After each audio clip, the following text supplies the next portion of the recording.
So I think this inner feeling of disgust, of pure disgust that I have every time I have to work for someone else, I think it's valid. Genuinely, it's valid because my soul and my spirit are probably like, what are we doing? Why do we have to do this? Oh, you didn't know it's 2025 and I have to work to make money. We can't just like, vibe and follow our passions and just live, we can't. And I just know my soul is sitting there like, what kind of raggedy planet did we get reincarnated on? And I'm like, Earth. You didn't hear we're on Earth. And they're like, I thought I told God himself that we're not going back there.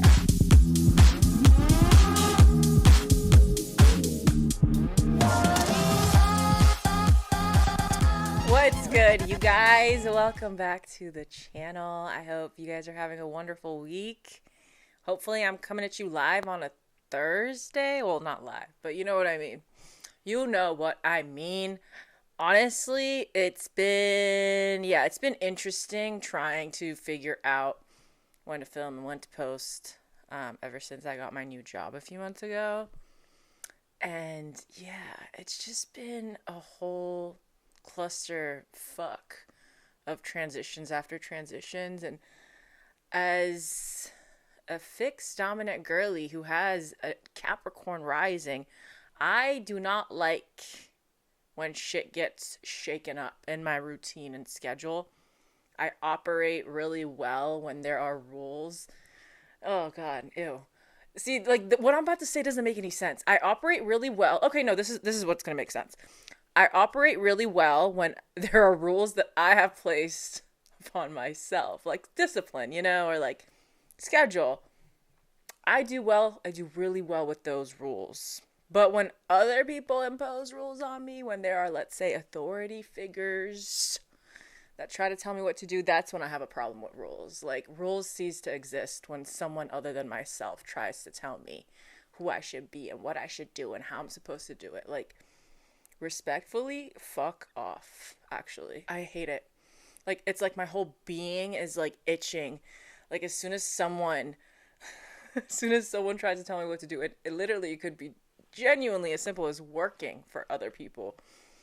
Or you know what I mean? Or like just going at an event where there are, let's say, security. Anyone who has any sort of authority, and I say that with quotation marks, upon me, has a sense of authority upon me, or against me, I have a problem with them, genuinely. They could be the nicest person in the world. Just the idea that they think they can tell me what to do. It doesn't sit right with my spirit and my soul. And this is exactly why also as a teenager, I could not be tamed. Honestly, though, I had a conversation with my sister, older sister, and she was telling me how actually, like, I'm not as bad as, like, I think I was in my head. And that, some other people in the family were worse. I mean, I love that. I love that for me, because in my head, I thought I was terrible, but I really wasn't. I mean, it makes sense. I just did the normal, coming back home whenever I wanted to, telling you that I'm not going to listen to you. Just like little shit like that. I wasn't out here being a complete menace, but I was definitely testing. Not even testing. I was definitely just breaking the rules. Especially, I feel like, when you go to college, and if you don't know, that's fine. I'll explain it to you. Like when you go to college, that first summer back after your freshman year of college, because usually, you live in the dorms or you live, on campus. And then when you come back that summer, usually you go back for the summer. Some people go back every summer home. Can't relate, especially when you're kicked out the dorms after the first year. You can't really stay there. But usually the other, like the next few years, you either have like an apartment or you just feel probably more comfortable in the city that you're living in. So you're going to get your own place, which means you're going to have your own place in the summertime. But that doesn't always happen your freshman year, right? Obviously, there are situations where it does, but most of the time it doesn't. So you're forced to go back home. It's like a thing. And that summer, I was just, the audacity I had in terms of like what I thought I could get away with and did in fact get away with. And my whole thing was that like, I am in college. I can do whatever I want. Nobody's going to stop me. If I want to come back home at 3 a.m., I'm going to come back home at 3 a.m. That's crazy. But really, I wasn't even just testing. I was fully laying down the law. And I have no regrets because you only live once, and these are the times, if you're younger watching me, make those memories. I operate by the rule of I like to be responsibly irresponsible. And you're like, well, what does that mean? Is I like to be, a menace. And like, especially when I was younger. Well, no, now too. It's just the streak. That dog is always in you. You know what I mean? The menace ways, the menace calls, I always hear them, for me to do bad shit with my friends. But when I was younger, that call was louder and that need was louder or more strong. So I just genuinely have always felt like you have to do the things. Like, you have to make the memories. You have to break the rules sometimes, but never in a situation and never in a way where you'll get caught. You know what I mean? Or like, if you're going to do something, if you're going to be crazy, do it, but don't make a habit of it so it becomes your entire identity. You know what I mean? And then now suddenly you're not doing anything that you told yourself you're going to do because you're just out here being wild. You know what I mean? Like, I always thought to myself, like, as long as I have my shit together, no one can tell me what to do on the days or the nights that I go hard or I get crazy or I party or whatever, right? Like, that was my rule for myself. And it still is that, like, when I let loose, I fucking deserve it because I work hard. You know what I mean? And I work on myself. And you know what I mean? Like, when I want to be wild and untamed, no one can fucking tell me what to do. And I think that's where my need for also individuality and freedom comes from. Is I don't want anyone to ever have the ability to tell me what to do and who to be just because they provide something for me. You know what I mean? And I think that's the case for a lot of people. And I don't even want to just blame it on age, because I think there are plenty of people that are maybe in their 30s, 40s, 50s, and they still have this relationship with their parents where they're afraid of them and how they're going to judge, their lifestyle or the decisions that they make. Don't get me wrong. I very much respect my mom and, the older people in my family, and I will go to them when I need them. But at the end of the day, it's my life, and I don't take their word as like Bible. I'm not even Christian, but you know what I mean? I don't take their word as like something that like, unless they agree, I can't do this. You know what I mean? Or that I'm going to sit there and I'm going to like be in my head about the fact that if they find out, you know what I mean? Like, what are they going to think of me? Now, was I always like this? No. When I was younger, I was so scared. Again, I hated authority, but I also had this fear of authority. Like, it was like those two things were very much parallel in my life. I mean, kind of still are. Something that I'm still working towards, right? Like, my inner child is still very much afraid of authority and what people can do to me, people that have power, but I'm actively unlearning that. You know what I mean? The hate for it has always been there. The hate for authority has always been there. So yeah, because of that, I just feel like as I grew, I just realized I cannot be in a situation where anyone can tell me what to do. You know what I mean? Especially my family, because if you live at home or if you're financially, dependent on your family, like, it's like those people that like they're older and they're getting married, but their parents are paying for the wedding, right? So they have to do everything that the parents say because they're paying for it. You know what I mean? You're kind of indebted to them. And like, I hate that. Like, I think that's terrible. I think it's terrible for both parties. The parents that are like giving all this money, all this dough to your wedding, and now they get like final say on everything that you do. Honestly, go heal yourself. Like, what is wrong with you? Genuinely, like, you're such a control freak. Like, it irks me like nothing does. Like, people that just throw their money and they just think they can get what they want. Listen, if it's your wedding, if it's your thing, whatever, that's your shit, right? Like, you can be as demanding as you want to be. But if it's your child's wedding, and now you think because you're giving money, you're acting like it's yours, like it's your party. What the hell? Like, what's wrong with you? I just don't understand people. I really, really, really don't. If I was ever in a position where I wanted to have kids, because I don't know if I do, and then I'm even in a better position where I can give them money for their wedding, because I think that's just, that's so sweet. That's so kind. Like, if you can do that for your kids, why not, right? Like, that's so nice. If I were to do that, I would give it to them, and I'd be like, do with it what you will. If you want my opinion, feel free to ask. But I'm not going to sit here and be like, I'm an investor in your wedding and we're going to have pink flowers. It's going to be in the winter time. And you know what I mean? Like, I'm not going to sit there and tell you what to do. But I guess not everyone is like that. So what was I getting at? Yeah, like it reminds me of those situations where people, are getting some sort of, they're getting something from their parents, or even just, it happens, I think, in, at work. People want that promotion so badly that they're willing to do anything for it, and they're willing to have their boss talk to them in any sort of way just so they are in their good graces. You know what I mean? Like, I can't relate. Like, genuinely, like, respect is earned and no one's going to tell me what to do. And I think that's why I have such a hard time with working for other people. And when I say I have a hard time, I don't mean that, like, it's hard for me to do the job. No, I just hate the idea that, like, I am indebted to someone, and I just hate the idea that I have to do things because someone tells me to do. I feel like I'm sounding like such a brat, but genuinely, I kind of don't give a fuck. And I know there are people out there that relate to what I'm saying. There are plenty of, I mean, I genuinely don't even think we were all meant to work for these corporations and make their dreams come true. However many CEOs are there, founders are there that, created these companies. We're just all hustling to make their dreams come true. I have a feeling we were not put on this planet to do that, right? But capitalism is a bitch. So we are where we are. So I think this inner feeling of disgust, of pure disgust that I have every time I have to work for someone else, I think it's valid. Genuinely, it's valid, because my soul and my spirit are probably like, what are we doing? Why do we have to do this? Oh, you didn't know it's 2025 and I have to work to make money.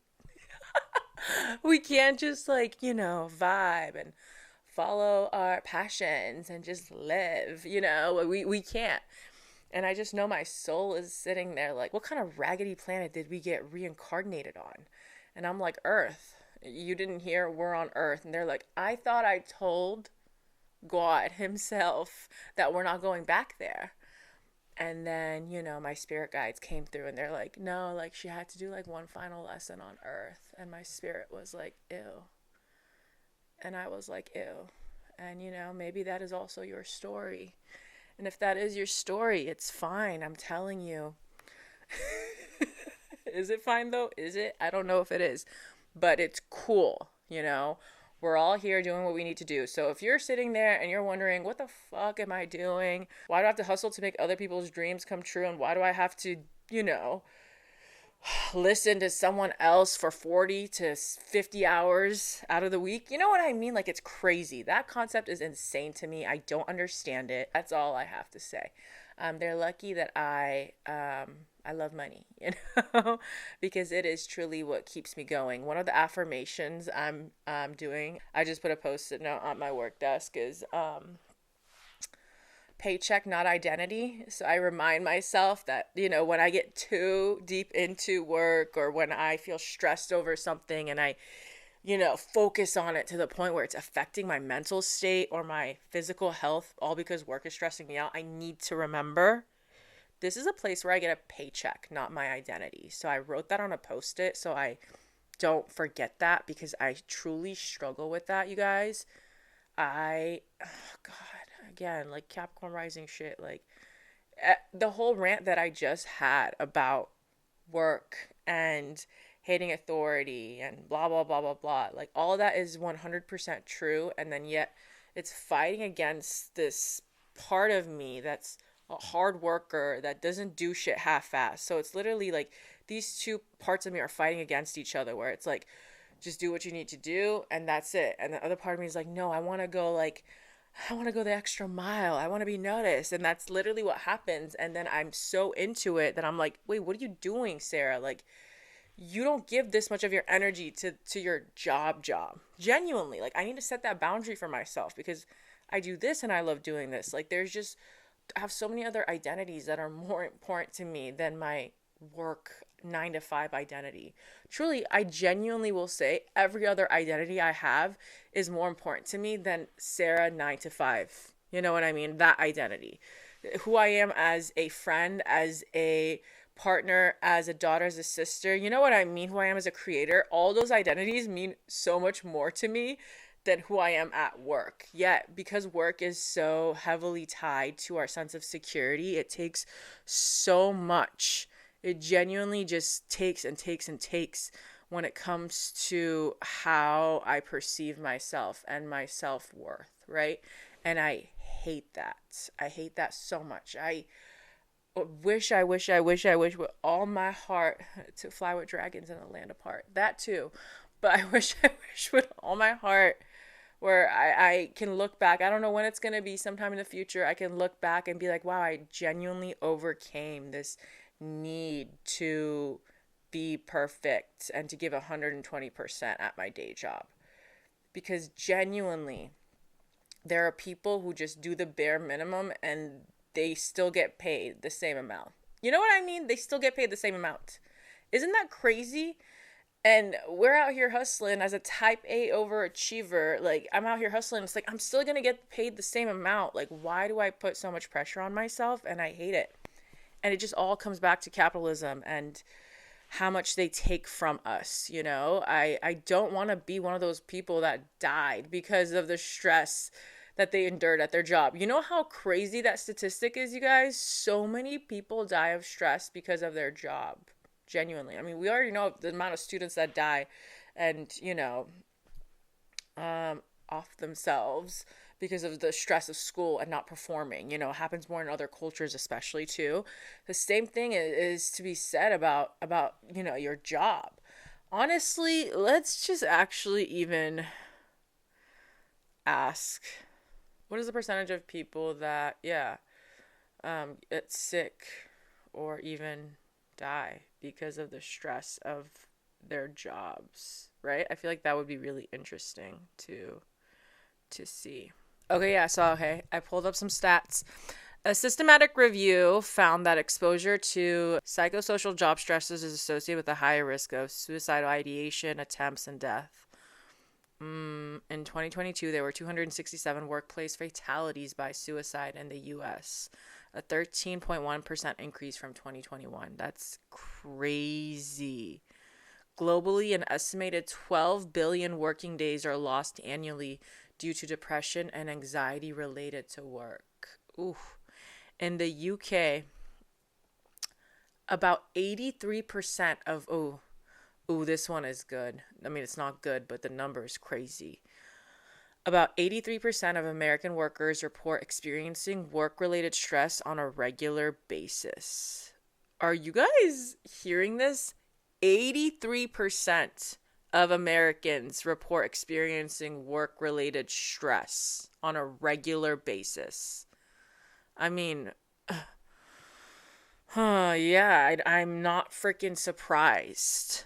Working long hours is also deadly. Exposure to 55 plus hours per week is linked to extra deaths from heart disease and stroke globally. Holy moly. The concept of karoshi, death from overwork, in Japan shows how overwork can lead to heart attacks, strokes, or even suicide due to extreme stress. See?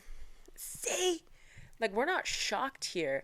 But it's still insane to me because it's just so normalized. You know what I mean? It's so normalized, and I know it's because it's for good reason. Like, it's not like, why are you guys stressing? I'm the same. It's because, again, it's directly tied to our sense of security. So, of course, we're going to hyper obsess over it. But it's also the mindset, right? The subconscious mindset that we have learned since the dawn of time. Well, for us, since we were born. Because we are constantly thinking about if we're doing enough and what are we going to do if it gets taken away. You know what I mean? And these companies, when you work in a capitalistic society, these companies have all the power, right? Especially right now with how the job market is right now. It's really bad in the States. I know not everyone that watches me is from the States, but yeah, it's really bad in America right now. And because of that, it's almost like I feel like these companies can get away with more because they know how desperate people are for a job, right? But also they have what's fighting against them, right? And I love it because I am kind of the in-between. I am the tween between Gen Z and millennial. And Gen Z more than millennials, obviously, but some millennials just don't give a fuck, right? Like they're just there. They don't take it too seriously. And I like that. You know what I mean? Again, be responsibly irresponsible. We can turn it into this too, is that like do your job and keep it, but don't take it so seriously to the point where it becomes your whole life. Again, I'm telling this to myself too. It's something that is not easy to unlearn, you know? It's genuinely not. I feel like, especially for us immigrants, right? Or even if you're second generation, it's just something that has been embedded in your mind of like, work hard, work hard, work hard, work hard. You want to be known as the person that works hard. And I genuinely do. But also, when you are pursuing other things that you love more, it changes the rules of the game. And that's what my mind isn't understanding, right? That's where my mind has a hard time aligning with my heart, because I know where my heart is, and it's with creating and astrology and spirituality. But my mind is like, well, you gotta work hard, you gotta give it your all. And then if something happens, if something goes wrong or I don't have a good day at work, it bleeds into my day. It bleeds into this podcast. And I hate that, and I hate that, and I hate that. I hate that so much. Like, how dare you? A place that really my heart is not attached to have for any job, right? Like, it's not like the specific job that I have, for all my jobs, for any job. How dare you have control over me and my heart and my soul and my purpose outside of my working hours, right? And I hate it. So if you are someone that deals with that, I'm sorry. It's bullshit.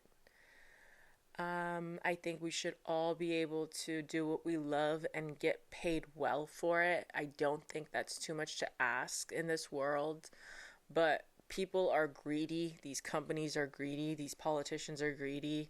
The government's greedy. The 1%'s greedy. And they just want us to keep working. Keep working and working and working, and then die. And then pay your taxes too before you die, because if you don't, we're going to fuck with you and take you to prison, right? So they make you work. They take 30% of your money. And then they're just hoping you die. You know? It's actually insane. It's crazy. I also heard there's this one company where they give pension to their employees, but I guess there has been like some sort of stat that came out that like as soon as they retire, they like die within the next 2 years. And I think it's probably because of stress, right? Like, ooh, you work so hard at this company with great benefits because you got pension. But then like 2 years into your retirement, you're dead. Like, where is the pension? Not with you, because you're dead. You know what I mean? It's crazy. And they're probably banking on that, That's how they make their money. I just think it's insane. And, when Pluto moved into Aquarius, obviously one of the things that we were anticipating was that it was going to change the way we view work and corporate culture and, how we make money, right? Because it moved out of the sign that is associated, Capricorn, with structure and rules and, top down, right? Like exactly how corporate culture is, right? Capricorn energy is corporate culture. So it moved away from that to a sign that is associated with freedom and breaking the rules and thinking outside the box. And that's Aquarius, right? And I know we're like, 2 degrees, 3 degrees into Pluto and Aquarius, right? Is it 3 degrees? Is it at like 3 degrees right now or 4? Let me check.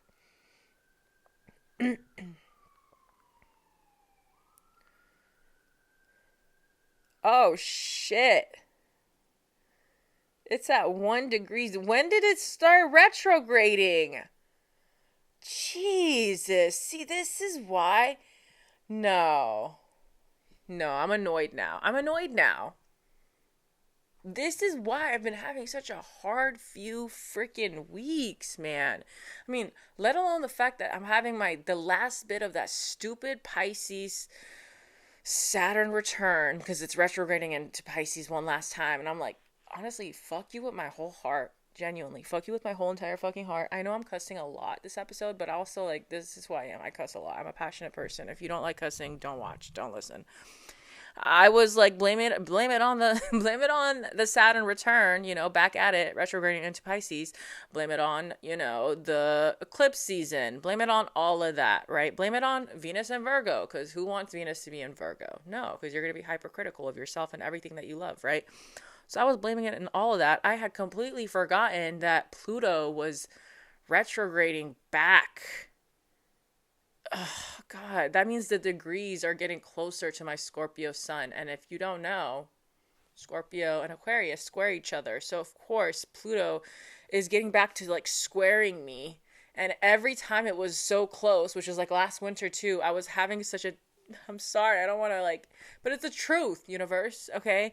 I was having such a hard time with life, genuinely, because it's not a good transit, When Pluto is squaring your sun, it's not a fun transit.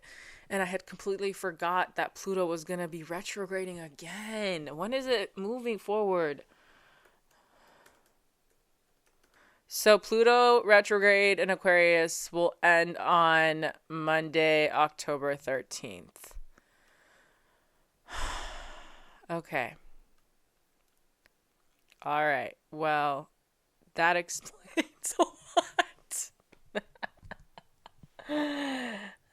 Pray for me. It's cool. See, that's the thing. That's life, right? If you're getting into astrology and you're like, transits, like, should I be scared? There is nothing to be scared of, because no matter what's happening, and no matter what, you've had other hard transits happen, and you're going to have other hard transits coming up. You just have to ride the wave, right? There is no high without low, right? And that is just the beauty of astrology. At least you'll know why. At least you'll know why and when. You'll know when the energy starts getting a little funny, and you'll know why it's getting funny, because Pluto's squaring your sun, So because of that, genuinely, yeah. So honestly, I know a lot of Scorpios watch me. And to all my fellow Scorpios, this is not to fearmonger at all. Look at, the time. I think Pluto's going to be in Aquarius, until 2040s or something. So look at the degree of your Scorpio sun.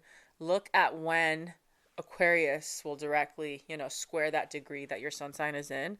And just be aware of that time, and know that time, you're kind of going to be in your head. You're going to think about your identity. It's not the easiest transit, but be aware of it, right? I know I was, and it delivered.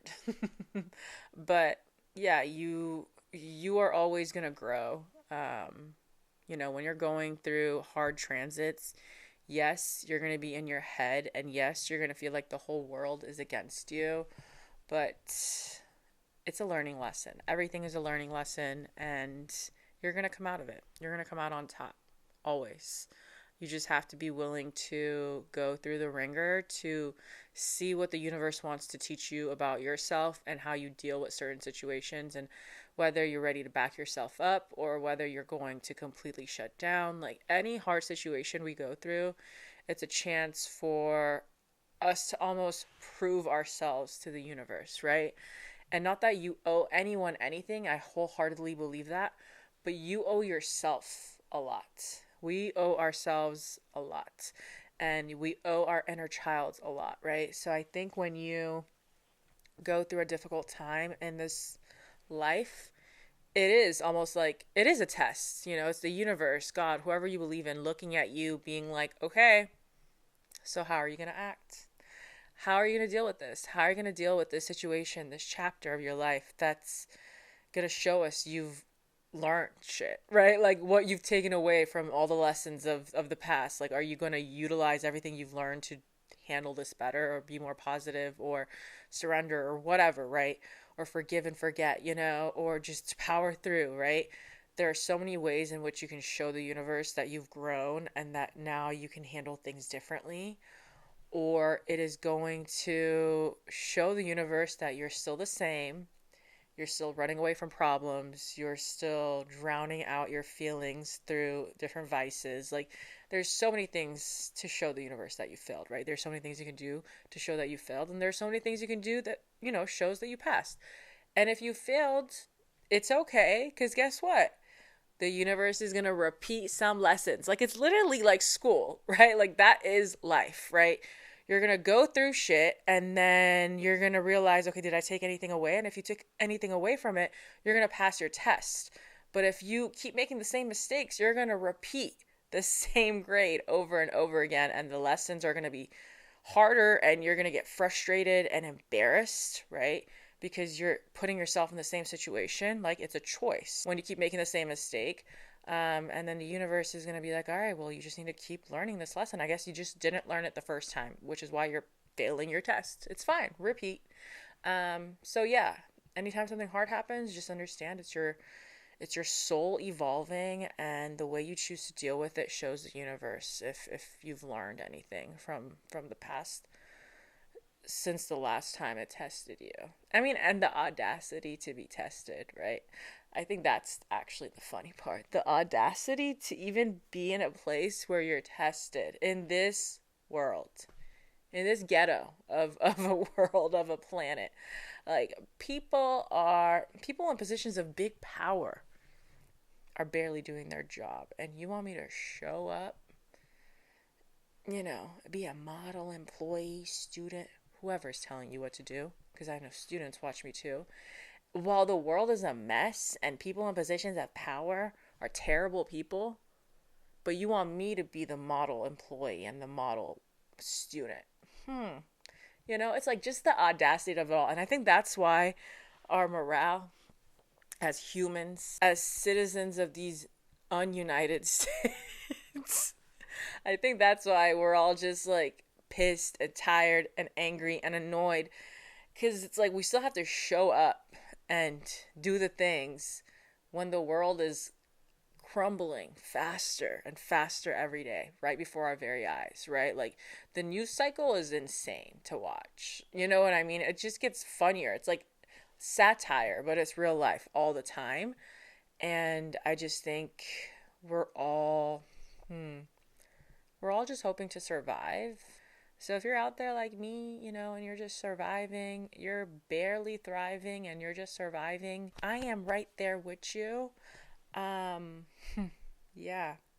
And that Mars square Pluto transit a couple weeks back did not help. Like, that happening like in the midst of eclipse season was diabolical in my personal opinion. And I have natally Mars square Pluto.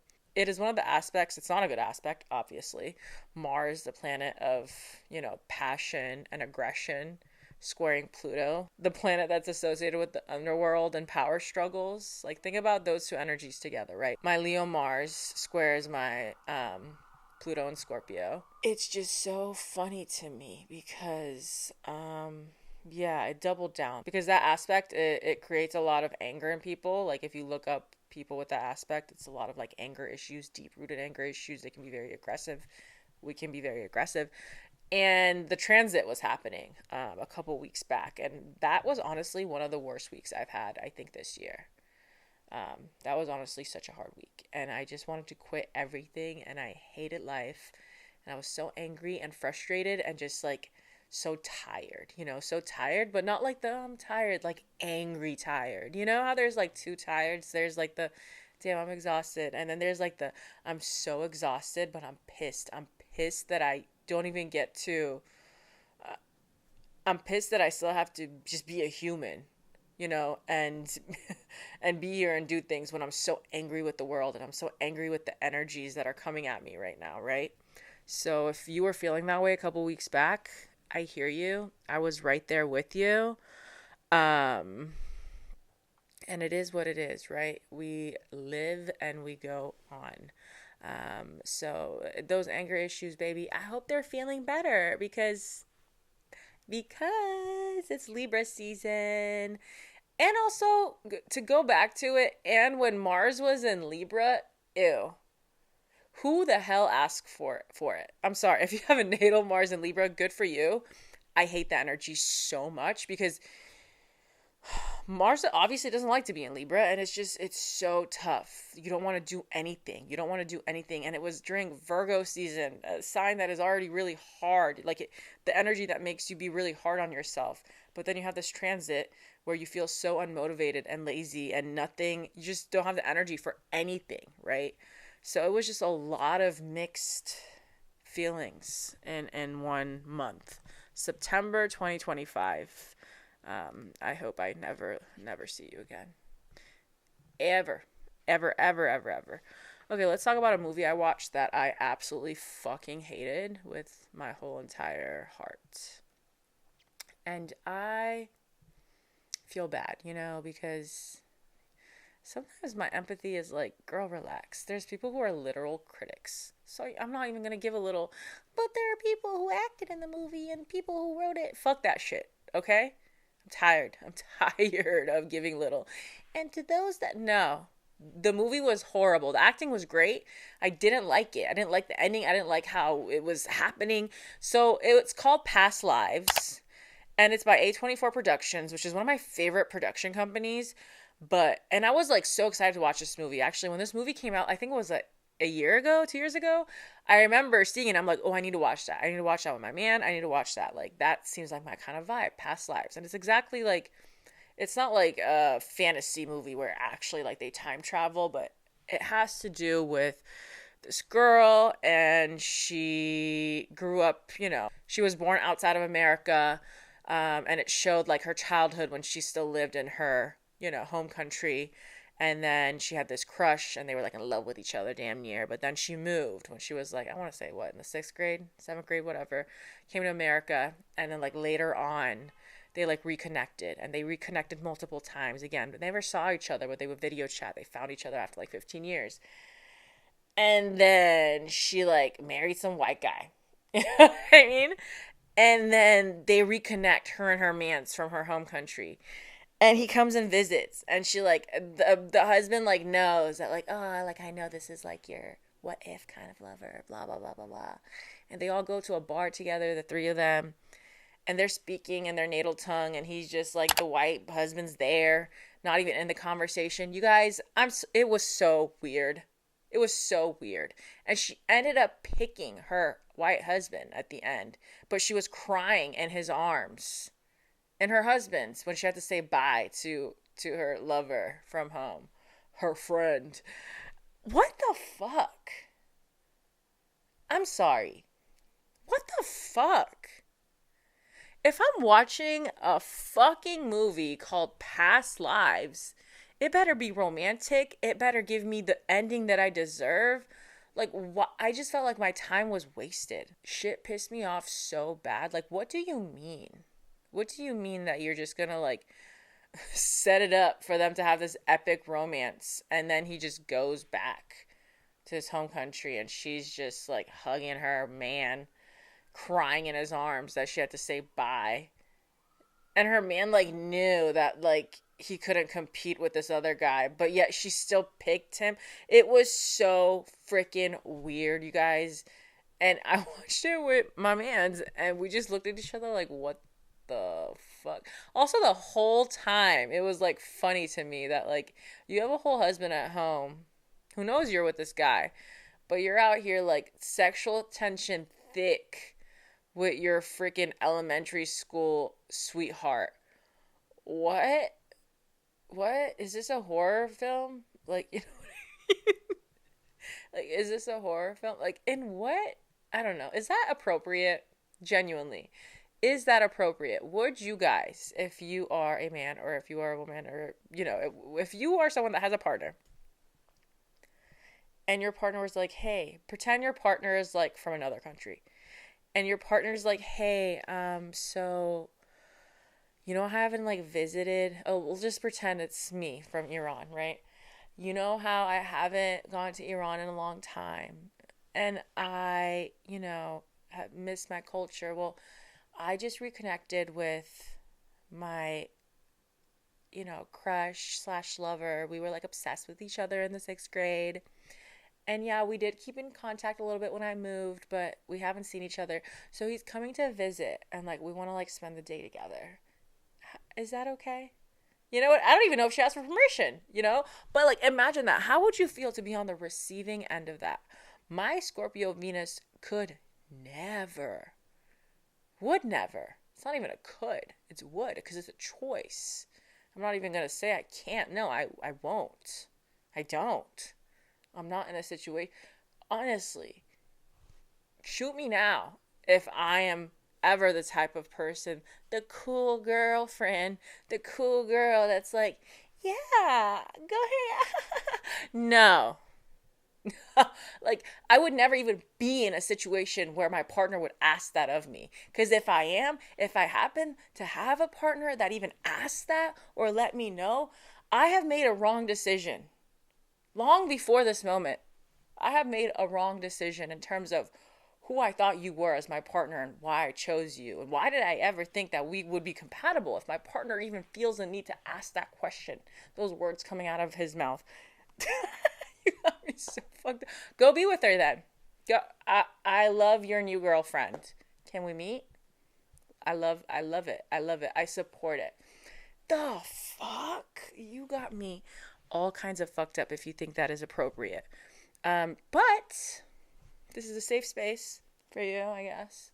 If you are someone that would be okay with that, you let me know.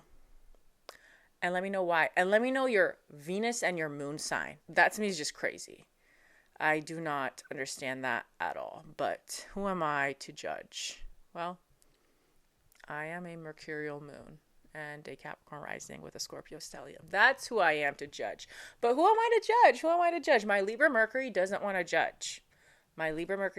judge. The Scorpio in me, the dog in me. I'm judging very hard for people that are okay with that. But hey, everyone has different, rules. Everyone has different ideas of what they expect out of a relationship and a partnership. But I just can't understand. I can't imagine a world where that would be appropriate for me to do and for it to be done to me, So yeah, it just like genuinely pissed me off. Because I'm like, girl, just pick. Like, if you're going to be with your man, like, stop disrespecting him by like kicking it with your freaking middle school, elementary school sweetheart. Like, what kind of weird shit is this? And if you're going to pick, your boy from back home, you better tell your man right now. Also, if you're even considering the vibe you're feeling with this dude from your past, I don't think you want to be with your man, your husband. Like, you know what I mean? People that are like so confused about who they love. Well, you definitely don't love the first one. You know what I mean? If you think you're in love with two people, the second one is the one that you love. Because if you were in love with the first one, you wouldn't be looking at the second one. You wouldn't be considering the second one. If you got everything you wanted from that first person, you wouldn't be looking elsewhere. So that should answer your question, right? And I always say be courageous enough to break up with people. I think cheating on people, obviously it's a character flaw, but also you're a pussy. Ultimately that's what it is. You're such a pussy and you're so scared of ending things and of being the bad guy that you became the ultimate bad guy. Because there's a bad guy who breaks up with someone, and then there's the bad guy who cheats on someone. Like, which bad guy do you want to be? One of them is worse than the other. One of them is going to traumatize someone. It's going to make them lose their trust in people and in committed relationships. You know what I mean? But one of them is just a bad guy because it's like, you hurt me. You hurt me. You broke up with me. People get over that shit. I think you can get over that faster than you would get over someone cheating on you and betraying you like that, betraying your trust like that. Making you go crazy thinking about what was wrong with me. What does she have? What does he have? Right? It gets people in their head when they get betrayed like that. It makes them think about what's wrong with them and what they're lacking, when in reality you just wanted someone else. You wanted someone else. You wanted something else. Have the courage to break up with people. It's important. And honestly, since we're here and I talked about a movie that pissed me off, let me know. Because we always like to ask, where are some good movies? Let me know the worst movie you've ever watched. Like, genuinely. It can be any genre. I want to know the worst movie you've ever watched. Because, hey, like, make me laugh. And what if it's one of the movies I watched? And I'm like, yeah, that was terrible. Or jump scare. What if it's one of the movies that I loved, right? But that is the beauty of all of us being different. You're going to like different things. Different things are going to annoy you. But yeah, past lives, that shit pissed me off. It really pissed me off. I don't like people who can't pick. Just pick. Just go. Decide. Who do you want, right? Who do you want? As Ryan Gosling keeps saying, right, in The Notebook. What do you want? Like, what do you want? It shouldn't be this hard. Genuinely. As a fixed dominant girly, I just don't understand people who can't pick. Just pick. You know what you want. You just want it all, don't you? And that's the problem. You can have it all when it comes to life. You cannot have your cake and eat it too in relationships. Terrible. All right, you guys, that is the end of this yap session. Honestly, this was lovely. I missed yapping. I really did. And I promise it's going to be, I promise I want it to be more consistent the day that I post. I swear to God, it's been rough. I'm not going to lie. It's been rough the past few months, but I am just trying my best. And yeah, I'm trying my best. And if you are going through it, I know you're trying your best too. Even if you don't feel like it, I know you are, because you're surviving and you're trying. You know what I mean? You wake up every day and you try. No matter how little or how a lot you're doing, you're living, and living in this world is an act of courage, genuinely, because this world is a lot, especially in this timeline. Yeah. So I love you guys so much. Take care of yourselves. Whenever you're watching this, it's probably a few days after the Aries full moon. So I hope you're resting, because, the full moon sleep is the worst. We never get good sleep during full moons, most of us, or we get headaches. And in Aries, yeah, I feel like I easily get headaches during Aries moon transits, let alone an Aries full moon. So I hope you guys are doing well. I hope you get to relax this weekend. If I remember correctly, I think the moon is going to be in Cancer at some point this weekend. So enjoy that time. Enjoy that comforting energy. Take a nap. Relax. Take a social media break. Do what you need to do to take care of yourself, because Jupiter in Cancer also wants that for you. So take care. I love you, and I'll see you guys next week. Bye.